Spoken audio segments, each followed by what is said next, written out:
Welcome to the Unscripted podcast. I'm your host, Aaron Conrad, and this show is where we hear the real stories from real people changing the world. From everyday people to the top celebrities, all the conversations are real, raw, and always unscripted. Thank you for joining me today. Now let's get to today's guest.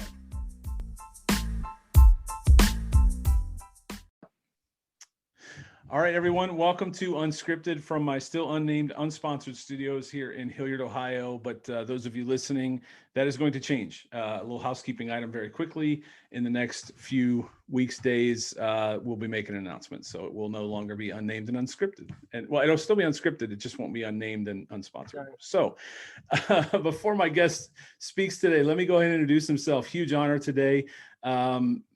Michael Thompson is a teacher and mentor and the author of a book called Search and Rescue, but also a book we will talk about today called The Heart of a Warrior. It's a guide for the hearts of men and women. He and his wife, Robin, are the founders of and directors of Zoweh Ministries in Durham, North Carolina. It functions as both a spiritual medic team and also an outpost for men and women to experience intimacy and connectedness with God and with others. They have been married since 1990, and he is the father of three daughters, Ashley, Hannah, and Abby. He and his family live in a redemptive community of friends and allies who work together to experience life together and offer life to all those whom God brings in their path. They live in Durham, North Carolina. Welcome to the show, Mr. Michael Thompson. Please, is there anything I missed there, or do you want to fill in any of the gaps? No, that's the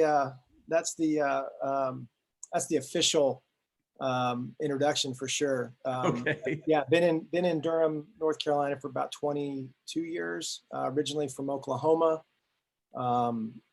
Came across some different professions and ministry. Landed in a ministry and ended up at Duke University. So that's what brought us this way. Was with a campus ministry that landed us there. Had 11 years or so there, loved it.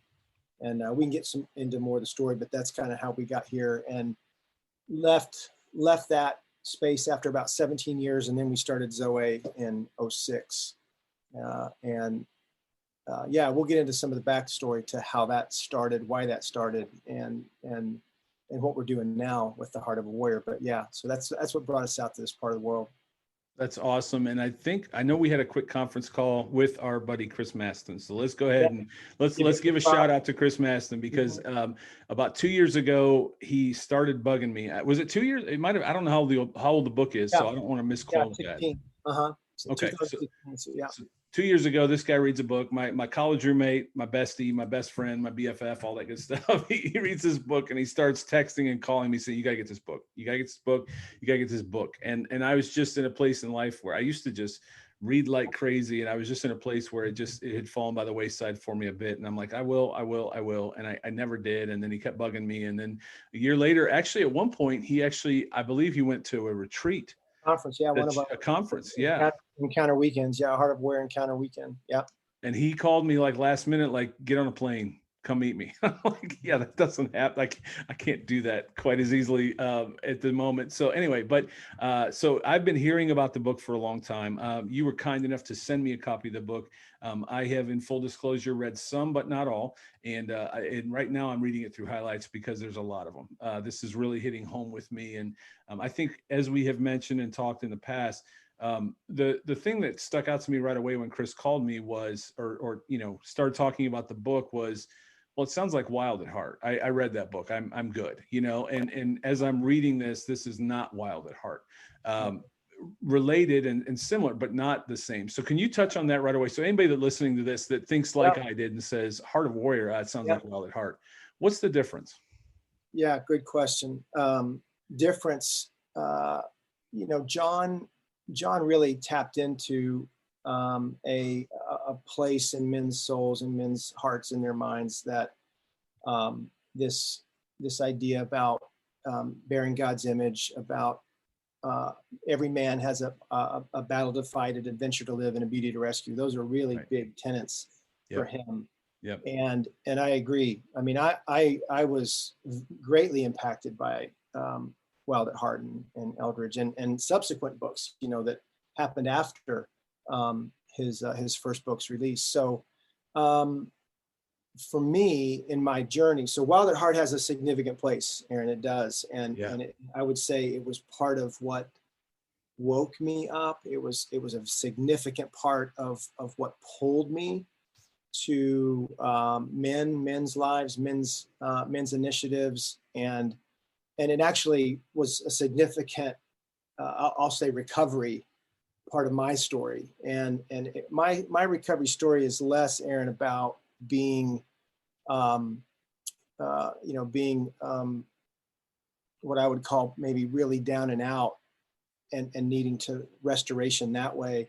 My story is more like needing to recovery from Phariseeism, needing to recover from religiosity, needing to recover from a very small box of in the evangelical ranks, and therefore, come out of that into a much larger story. John did that. So there's parts of that have to come with me, right, into Heart of a Warrior. There's pieces of that sure that Wild at Heart affected and impacted me. So, but I think some of the key differences have to do with, I felt like after a decade or so of actually teaching Wild at Heart, sharing Wild at Heart, you mentioned search and rescue in the intro.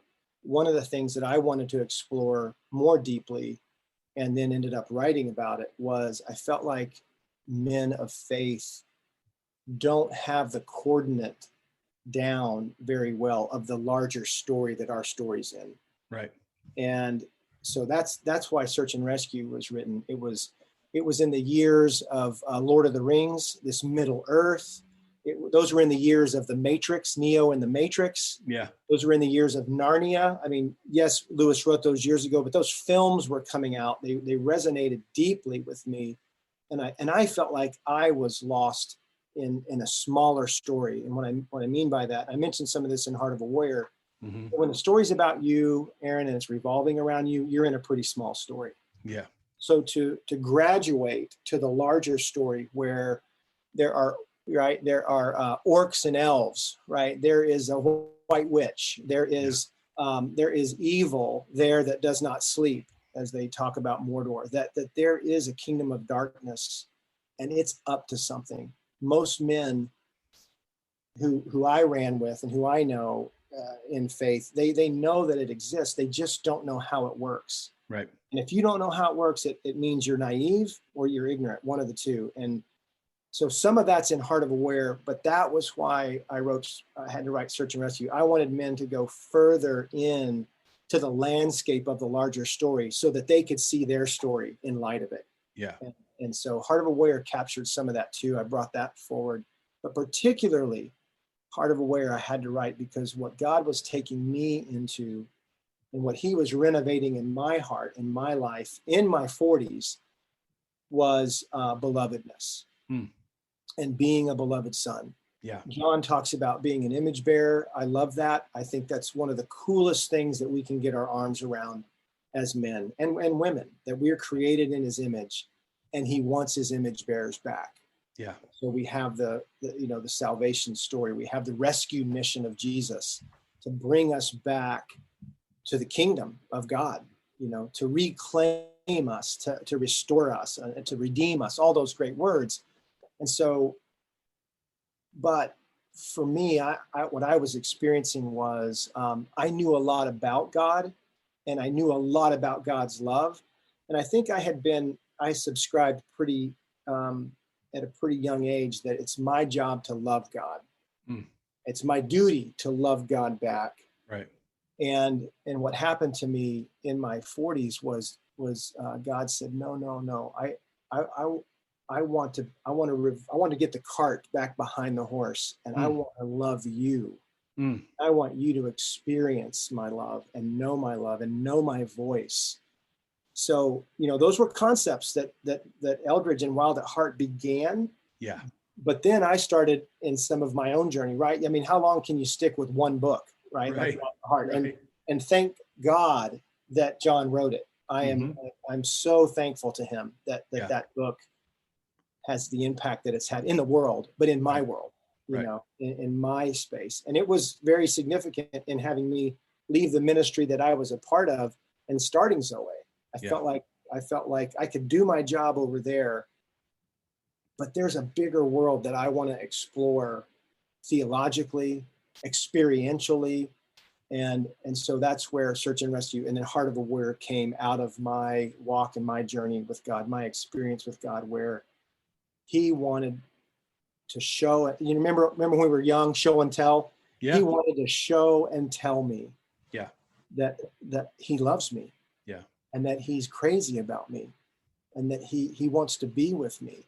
So when the cart got back behind the horse there and I was experiencing what it was to be a beloved son in the kingdom and to be called by different names, like some guys have fathers who are affectionate that way. They're known by names within their families, and God was starting to do that with me and beginning to enjoy his voice and hear his voice and know his voice amongst the crowd of voices that are chirping and many of them lurking to try to get my attention. I was so familiar with the enemy's voice, even in my ministry context.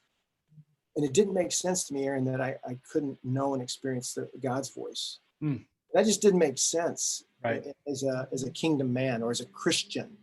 And so, so that 5-6 year journey is what was the evidence for me to say, I don't think I'm alone here. I believe that there's men like me who have missed out on being loved. I just had a guy in the office just before the call, just had a man in here to talk and explore. And he came in because of this, like you read in the introduction. I mean, we're kind of a spiritual medic outpost, if you will, so people come across us and we come across them. And he was one who came in the office just because, and to begin this conversation. And I asked him, I said, do you understand what you were made for? And the Christian answer that I had growing up, I said, don't answer. I'm going to tell you, this is one of those rhetorical, I don't want you to answer, but I'm going to tell you. But the Christian answer, Aaron, that I knew growing up was service.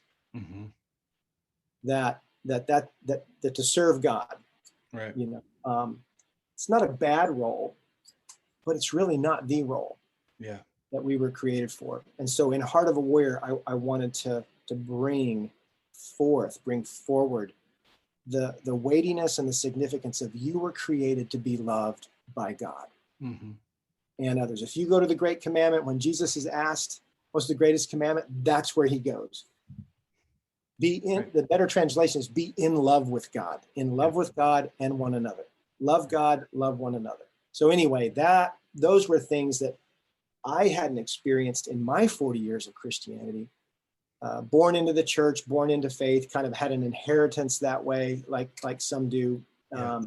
Accepted Christ into my life a couple hundred times along the way. Right, absolutely. Yep. You know what that means? Haven't we all? Yeah. And so yeah, for me, I really wanted to explore and then bring that exploration to other men. What if I have the Father's heart wrong for me? What if I'm actually not a sinner, but I'm actually a beloved son who isn't quite got his game together yet? Right? Who hasn't quite got it all sorted out. But my identity is in the kingdom, and my identity and my worth and my value has been declared by him. I want to walk in that. And that's what I wanted to write and felt like and wonderfully it has resonated with men, that if you put the bar here, it's amazing how men will reach for it. Yeah. If you put the bar here, it's amazing how they'll stoop to it. So here's a sinner, here's a beloved son, here's a saint. This is who you are in the kingdom, in Christ, through Christ, by the work of Christ. This is who you are. And so the invitation is to know that, not just theologically, the verses are important. Memorize them all. Memorize them all. Right. But if you're not encountering and experiencing the love of God, the affection of God, the Father's voice, the King's presence, and the Holy Spirit's guidance, and those, even particularly, I think, as you experience more and more of God, you're going to actually know Him in all three of the Trinity. You're going to know and experience the Trinity, Father, Son, and Spirit, and they all have their own way. They all have their own voice.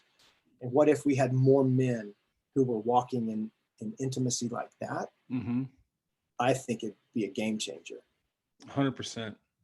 And wow, there's so much to unpack there. There's a lot, and I have a feeling the book fills in the gaps, because there's a lot of there's a lot of things that you mentioned along the way there, and there's so many that I thought of as you were talking. In just the little bit that I've read so far, one of the places, well, yeah, let me start there, and I apologize. This is unscripted, so I don't have notes. And that's cool. When we talked, I thought, I asked you, I said, well, if you need to send me any show notes, and you said, there's no show notes. Yeah, there's no show notes, and I should have them. It would be much more polished, but this is the way to do it. This is a conversation. I don't want show notes. I want to be able to hear what you said, and I want to listen to what you had to say. I love and it. then and that's my first thought was, last night I was reading, and one of the things that, and you'll actually know where I was in the book, but while I was reading, you were talking about being at a conference, and a speaker coming out, a men's conference, and a guy coming out and doing, what all men's conferences do. And the guy was great. It had nothing to do with the speaker being bad or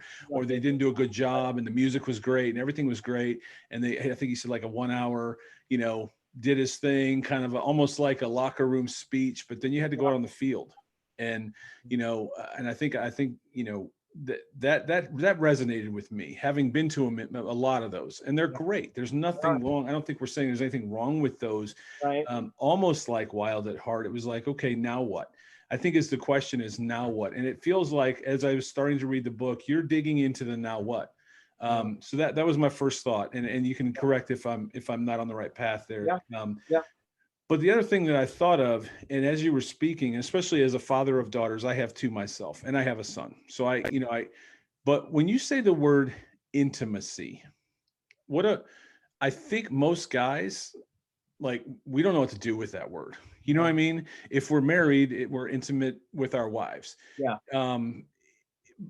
Otherwise, we probably think of intimacy like something you get at Victoria's Secrets or in a part of the mall that you don't want to be seen in too often, right? You know what I mean? I don't mean that. I'm not trying to be mean or funny. I'm being honest. It feels uncomfortable, I think, is my point.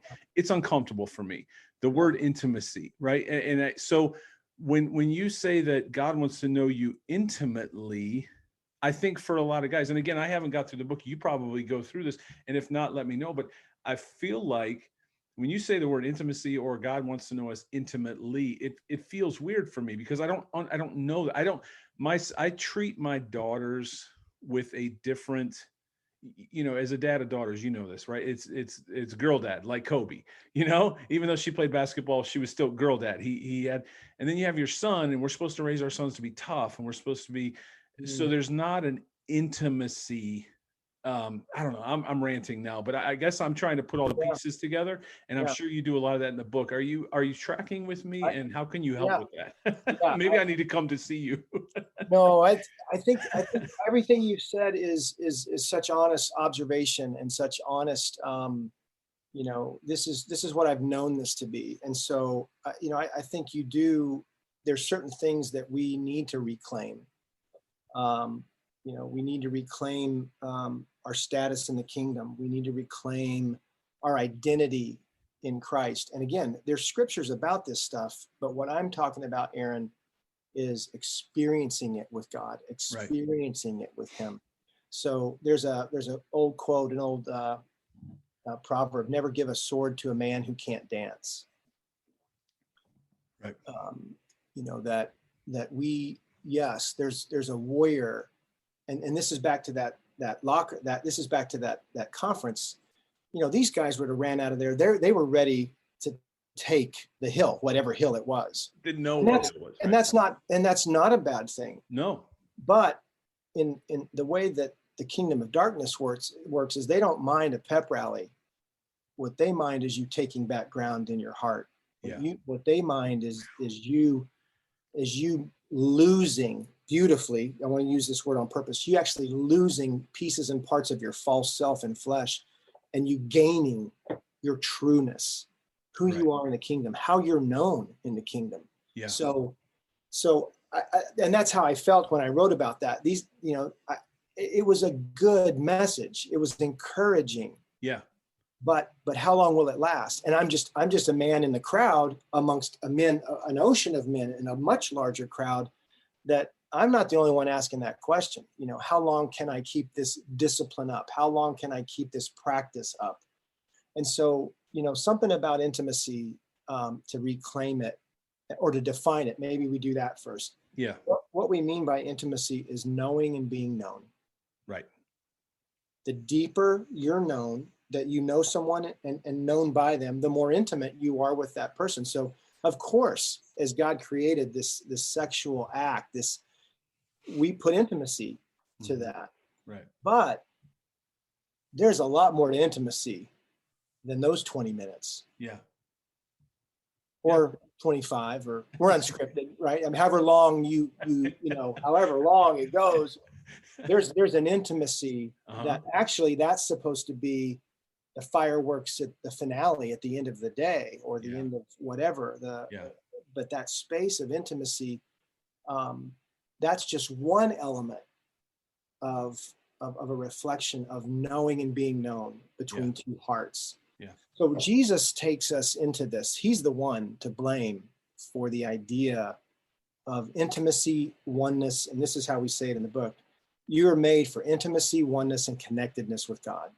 So those other two words help in taking kind of the intimacy out of the sexual category, right, and actually into the relational, a bigger, broader relational element. So the best place to go for the idea, the experience of this with Jesus and the Father is in John 14, 15, 16, and 17. There's a series of chapters there that John is giving us a really consecutive, like it's not like, okay, and then they left here and went there. I mean, Jesus is coming down the home stretch of his time with them. And you get the high priestly prayer in John 17. He talks to them in John 15, 16 about the Holy Spirit that's coming. It's the only place in the scriptures that it's this pronounced, where you have all three characters of the Trinity in the scripture. The Son is talking about the Spirit and prays to the Father about the Spirit that's coming, about him leaving. I mean, all the key players are there. And he prays for the believers. He prays for his friends. He prays for the disciples. And he says that they would be one, like we are one. Right. That they would know you like I know you. Yeah. So that's kind of our reclaiming and recapturing this word intimacy for brotherhood, for family, for fatherhood, for friendships, all of that. So if intimacy is knowing and being known, and here's the kicker, and if you're actually loved to the degree that you're known, right, then it's the longing of our hearts to be known, to be if we're created, like I was saying about it, you are created for intimacy, oneness, and connectedness with God and each other. And if you understand that, now you understand our heartache and you understand our hope. Mm-hmm. And so those are concepts that I wanted to bring to men particularly, that, hey, because the subtitle of the book, right, is Before You Can Become a Warrior, the heart of a warrior. The subtitle is Before You Can Become the Warrior, You Have to Become the Beloved Son.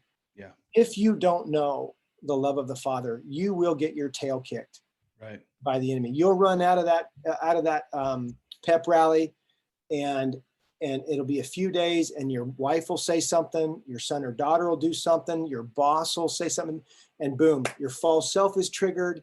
Now you're false self-dominant, which most guys are. So this creature that's not you is running and operating within you and infecting the whole system. And that's a big part of Heart of a Warrior, is identifying this thing that's not you. Yeah. but that is at work in your operating system based on all of your stories and all of the days of your life. We asked this at our conference, and it's another kind of tongue-in-cheek question. So what are the odds that you've interpreted your life accurately? Wow.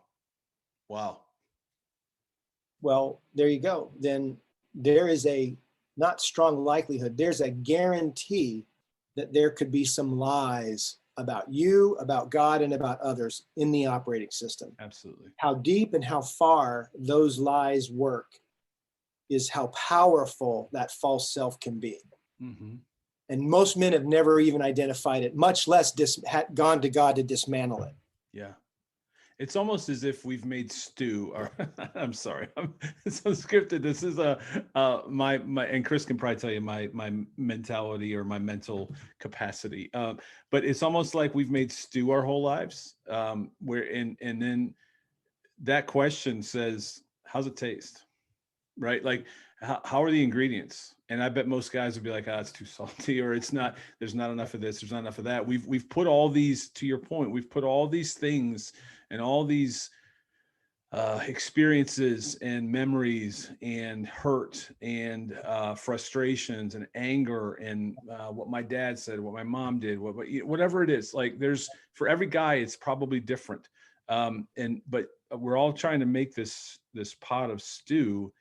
And I think that question is, how is it? Oh, and How did it turn out? How did it turn out? Because right. and to your point, I think most guys there's not a lot of guys that say, man, it's awesome. It's so good. Yeah. It's the perfect mix. No, something's not right in that stew, and we all know it. Now it's how do we get to was it not a good base? And this isn't a cooking show, but the point, you get the analogy. And there's a line, and I have it right in front of me.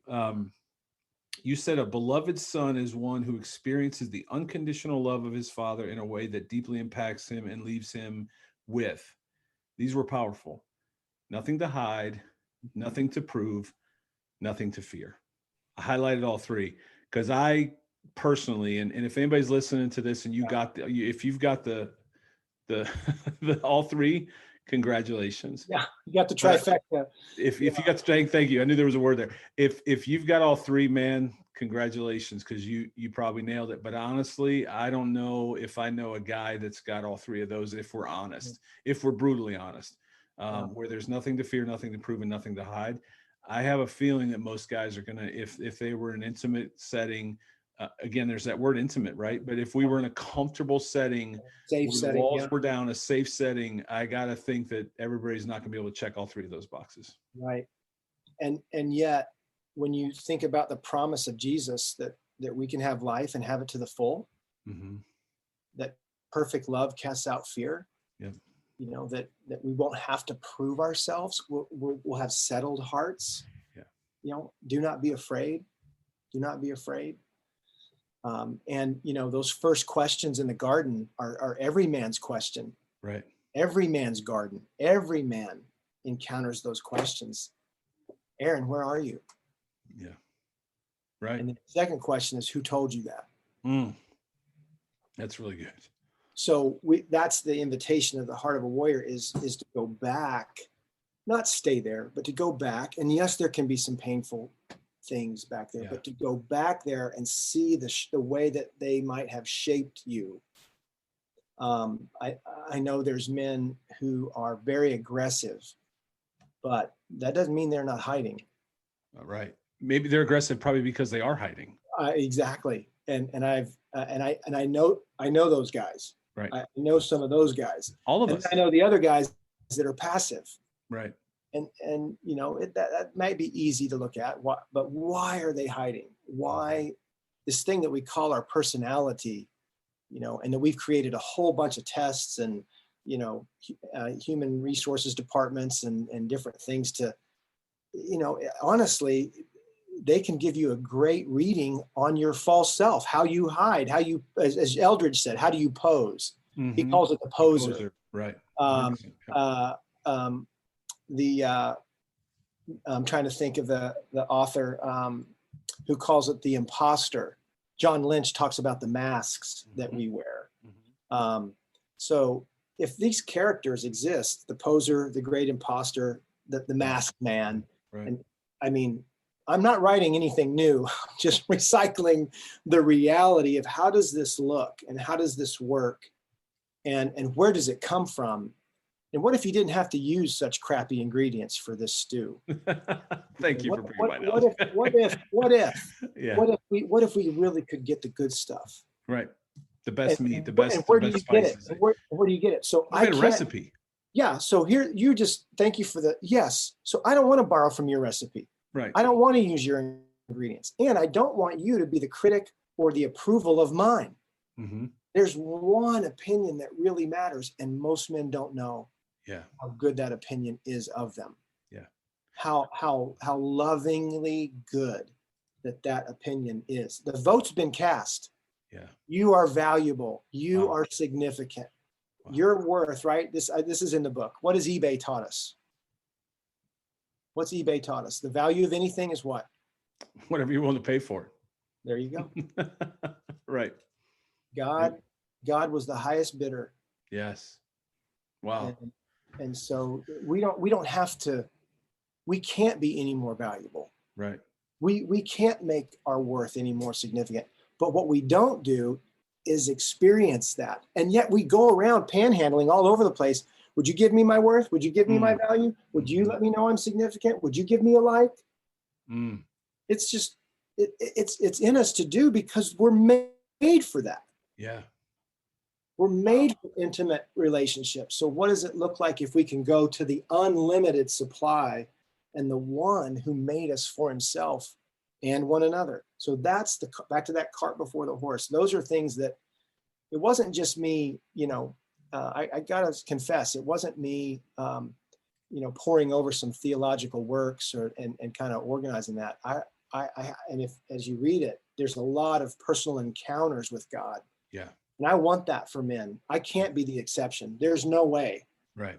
At 40, 45, 46, 48, that I'm the exception. Yeah. Now, I do think I'm an exception in some ways because he's told me that, but I think you are too. And what if every man knew that they were exceptional in the Father's eyes, in that unconditional love? Most of us have known only conditional love because that's what the world tends to offer. And if you're going to other image bearers for your significance and worth, it's like cars sharing gas. Sooner or later, you're going to run out. Right. And not be able to support the neediness of somebody else's desire to be loved and wanted, invited, and belong. Man, I can't wait to get to the rest of the book because there's so much that I don't know about anybody listening. I'm going to be honest. I'll be unscripted and be vulnerable enough because I'll give the gift of going second and tell you there's a lot in here I need to read. And I was a Wild Heart guy. I could probably recite you the whole book. I love the book. I love John Eldredge for what he made the book, but at the same time, it's been a few years since I read it. You drift and you get caught up in, as you were talking, I was thinking about, I think it's confusing for us. You watch The Simpsons, and Homer Simpson is, he's a moron. I mean, and then you watched a Disney, your kids watch a Disney show and the dad's always either working or he's just sitting on the couch or and I want to say Hollywood's almost devalued the dad role of, of being a warrior. They're always the guy that just, I don't know if that's fair to paint that picture or whatever, but I just feel like we're confused. We're confused with what am I supposed to be? How am I a great dad? Because I don't think there's anybody that doesn't want to be a great dad, especially the day you bring a child into this world and you hold that child. You want to be a great dad, but none of us, again, have the recipe. What is a great dad? Define that, and I think you're saying that God defines that for you. He's been a great dad. He is a great father. And I think so many of us need to claim that relationship first. It sounds like what you're really saying. That before we can really become any of those things, we've got to claim that relationship first, because that's ultimately the one that is the best model of being a great dad, not Disney and not Homer Simpson. Yeah, I love what you're saying. That's a whole can of worms because honestly, for me, my view of the father for the father for 40 years, it had some projection from my earthly father. Sure. And I think that's what Eldridge brings forward. And I think 100%. we can't ignore that Yeah. in even today, that your encounter and experience with authority, with masculine authority, with father, with dad, is going to have an influence on your perceptions of. But you talked about these caricatures from Disney and Homer Simpson. There's a reason why not only they get away with that, there's a reason why they work. Men have given enough data and stories and have been checked out. I mean, the fatherhood piece that you're talking about, it has a lot of blemishes on it. Right. I mean, we've earned it almost. We've right? earned it. Thank you. That's a great, I mean, unfortunately, the pain of that statement that, toxic masculinity, passive masculinity, the record's clear, Right. men have been guilty of this kind of behavior. Sure. And I believe this with all my heart. If men are a big part of the problem in this world, then what if men could be a big part of the solution? Oh, absolutely. If we can get our hearts back. So you talk about orientation. If we're a man with nothing to hide, nothing to prove, nothing to fear, the warrior mentality. I know that sounds Viking, and I know it sounds Braveheart. I mean, the cover has the sword of absolutely Wallace, right. But early in that story, what Wallace is asked, he said, "I've come home to raise crops and have a family." He didn't want to get caught up in this thing. Right. This thing comes to his door, and I'm saying to every man, this thing has come to your door. Right. Evil, Longshanks, all the evil characters that you hear and see. Disney's made a fortune on this storyline of good versus evil, characters who don't know who they are, who have to go through the heroic journey to become something more than they were when the 2 hours started. Right. And they encounter evil. It hates them. It opposes them. It's envious of them. Where do you think they got all that story? Why do you think we resonate with it so deeply, Aaron? It's in us. Yeah. Our hearts know that Disney has a substance that sometimes we don't necessarily connect on Sunday mornings. Not blaming anybody. I'm not calling anybody out. I'm saying it's the truth. Why can you remember more lines in a Disney story than you can from Colossians, Philippians, or Hebrews? Right. So and because we're in a story, our hearts are made for story, for narrative. Yeah. And yes, we need the facts, and yes, we need the truth. But the truth is far more than the passages or the verses on a page. The truth, Jesus says he's the truth. He's the way. He's the truth. He's the life. So encountering him, that's what the scriptures are pointing to. And I think our fatherhood is in pretty bad shape because of the last 30, 40, 50 years. And the generations, we're sitting on the 40s and 50s and 60-year-olds. That's kind of our posse, our crowd. Right.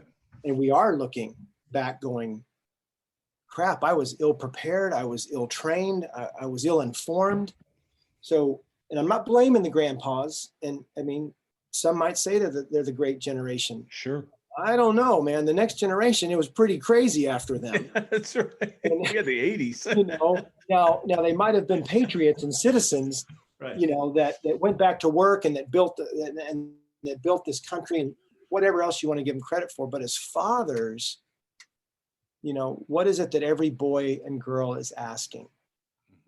They're all, do you see me and do you love what you see?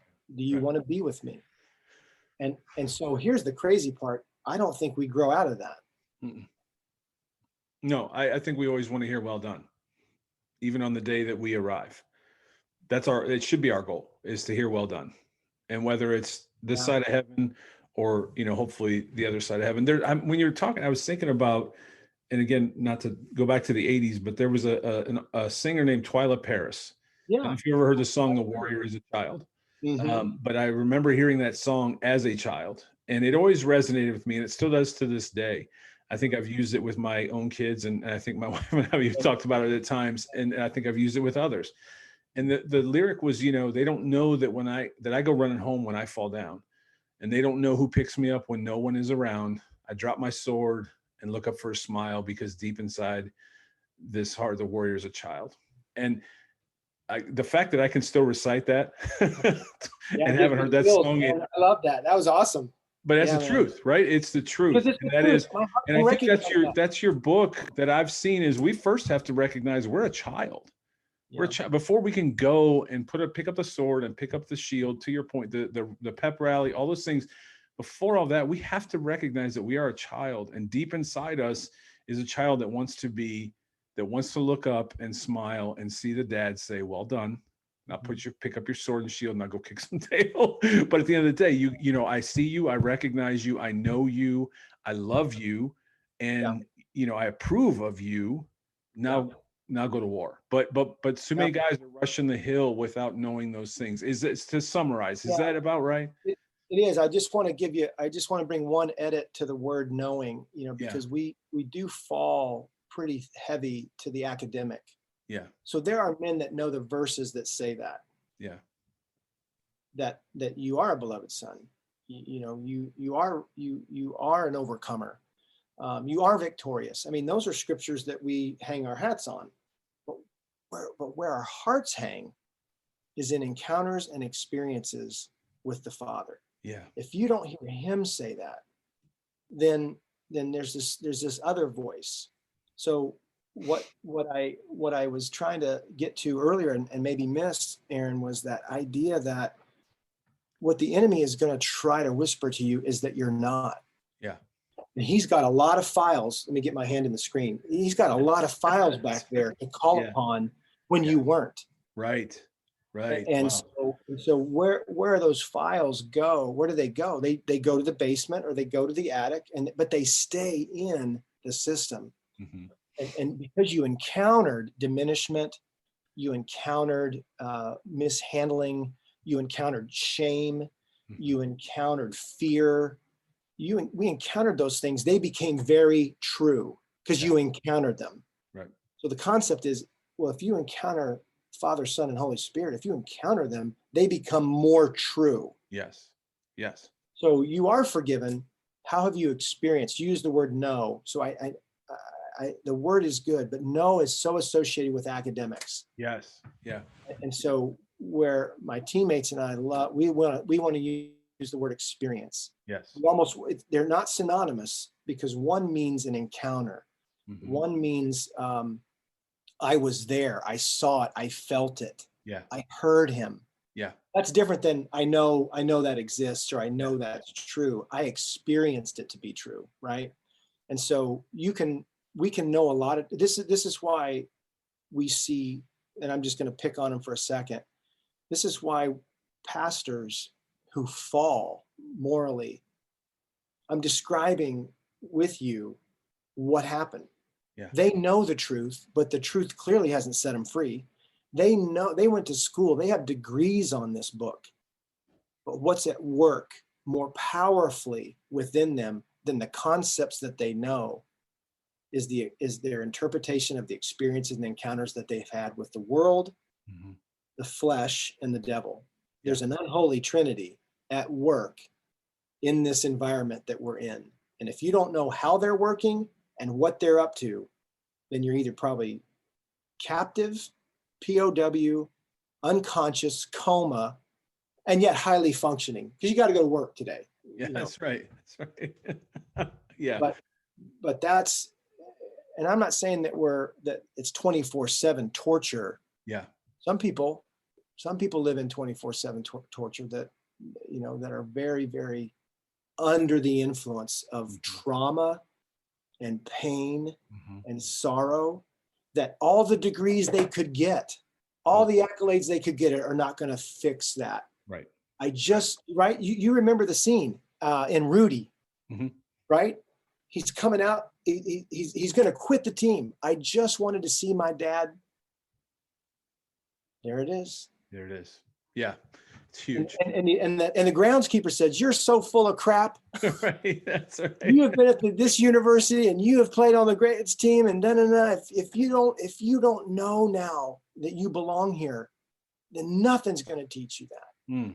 Mm-hmm. Then in that scene, he said, "And I ought to know." Right. because I played here too. Yeah.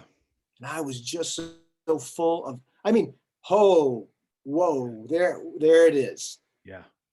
And so go back. So the voice of experience says, go back, don't do this. Yeah. And he goes back and he, puts his helmet on and gets back at it. And we have this story that we love about overcoming and about underdogs. I mean, every time I see it, Yes. when I That hear one. the soundtrack, Right. you know what's coming, and you That's can't right. not tear up. Why? We're overcomers. We're underdogs. Yeah. That's our story. Mm-hmm. But we get a little lost in the story. Yeah. We misunderstand some of the good that God's up to in our lives, and that's we talk about that in the book. I love that I'm glad that you hit stop on nothing to hide, nothing to prove, nothing to fear. Those are huge, and that's an oriented man. Mm-hmm. An oriented man is a man who knows who he is, where he is, and the good that God's up to in his life. And the result of that, who you are, where you are, and the good that God's up to in your life, the result of that is a man like Jesus who lives with nothing to hide, nothing to prove, and nothing to fear. Yeah. That's 6 chapters right there in a nutshell.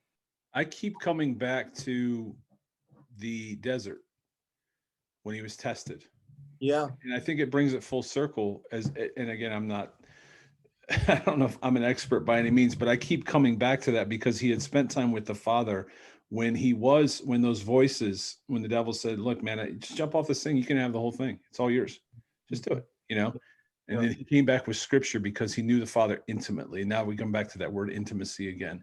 But I think because of his relationship, Jesus knew who he was in the toughest testing times and stood firm 100% to look at the devil. The devil tried new things, tried different ways, tried different tactics, tried different wording. Like he said, where are you? Did he really say that? And now I think the devil was doing that in his testing and Jesus each time, because of that intimacy, he knew who he was. He knew who his Father was. He had, again, nothing to hide and all those things. So the two things that you are 100%, that is a story we have to unpack for just 1 minute. Number one, it's the baptism by his cousin John, when the Father breaks radio silence and says, "This is my son in whom I'm well pleased." There's a proud moment, right, between Father and Son. Yes, that his faithfulness and his stepping into the mission even further through the baptism. And the Holy Spirit descends. I mean, there's the other place that we see all 3 characters in a moment. Right. That boom, the timeline changed. Mm-hmm. The timeline changed, and here comes the great rescue, and he begins to then take the ministry onto the offensive. But right after that chapter closes, it says, "Then the Spirit of the Lord led him into the wilderness." Right. So he's led there into the octagon. He's led there into the place. And then you said it, the first 2, I think it's the 2 of the 3, the first 2, Satan says, "If you are the Son of God." What is that? Yeah. But a challenge to your point about your identity. So if you don't know who you are, if you're not settled there, if he hasn't shown and told you who you are, some of our fathers did that. Some of them did. But sooner or later, you graduate. Their words still matter. But man, life will kick you in the ear. Yes. And so now you've got a wife and you've got kids and you've got a mortgage. And so there's things that, most of us have moved beyond our father's words and presence. And I wish that wasn't true. I still want to hear my dad's words and need to, and I still want my dad's presence. I look forward to, COVID has kicked us all in the ears if nothing else other than our inability to be together. We've lost years. It has taken a toll on us. But so what does it look like for a 20-something or a 30-something, 40 or 50-year-old something man to turn to the Father for fathering? Right. Because like I do, I've never been here before. That is just about true every day. Yes. If not every 2 or 3 days, right? I mean, my landscape, the seas, the wind, it's all moving and it's all changing. And so who am I now? Father, who am I in this? Who do you say that I am? Yes. That's a beautiful question. And we call it prayer, but I ask him. Who do you say? I want to invite men to ask God to show and tell you who you are, and then buckle up. Right. You know, because there's voices back there that want to tell you, yeah, well, this is what you are. Yeah. Be careful. If you hear what you are, that's different than who you are. The enemies are going to have a spin on what you are. They're going to accuse you. They're going to bring up guilt. They're going to bring up shame. They're going to bring up things from either you did or things that were done to you that in some way, shape, or form disqualify you from the love of God. Impossible. That's impossible. Yeah. But it isn't impossible if you believe the lies that it does. Right. If you believe the lies, it's possible to be separated from God. Yeah. Feel separated from God. But that's another book, maybe another subject. But yeah, you're right in that Jesus, it was about his identity, and he was settled. He knew who he was. And so much so that when it comes to the garden, you know, we're back in the garden, and he says, if there's another way to do this, Father, I'm in. I mean, right. Yeah. So talk about a warrior. I mean, and I had Jesus wrong. I really had him for years, Aaron, as a pacifist. Yeah. I did not identify him with the courage and the fierceness, the fierce love that he had that took him to the cross. And so if you misunderstand who he is, there's no way you can get right. Yeah. If you misunderstand what the Father's like, there's no way you can receive his love. So there's a lot to explore. Sure. And to see recovered and reclaimed, and to break ties with those things that the enemy has put, strategic things that he's put. And in each man, it's a custom suit, man. Yeah. I mean, we can share some shame, guilt, and fear, hide, prove. You know, we can share some things in common, but the false self suit is a custom suit. They have worked back here in the story, so it needs a custom deliverance, a custom rescue, a custom freedom from God to bring us out of that darkness and into the light. Well, this has been awesome. I swear I say this every podcast, but the guests are just so life-giving to me, and I could literally do this all day.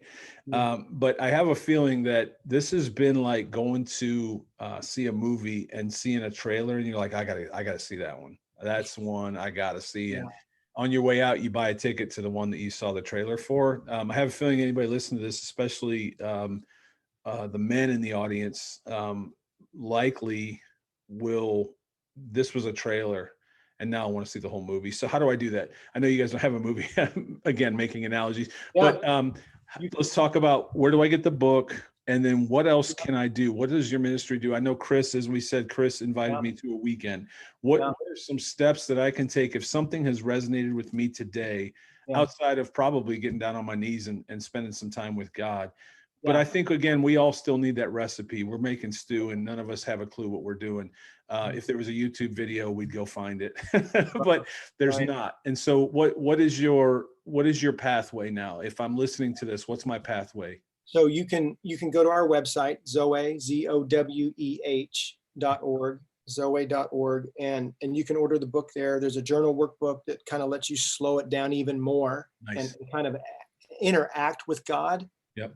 And your heart, search your heart, and put some pen to paper. You can get it on Amazon.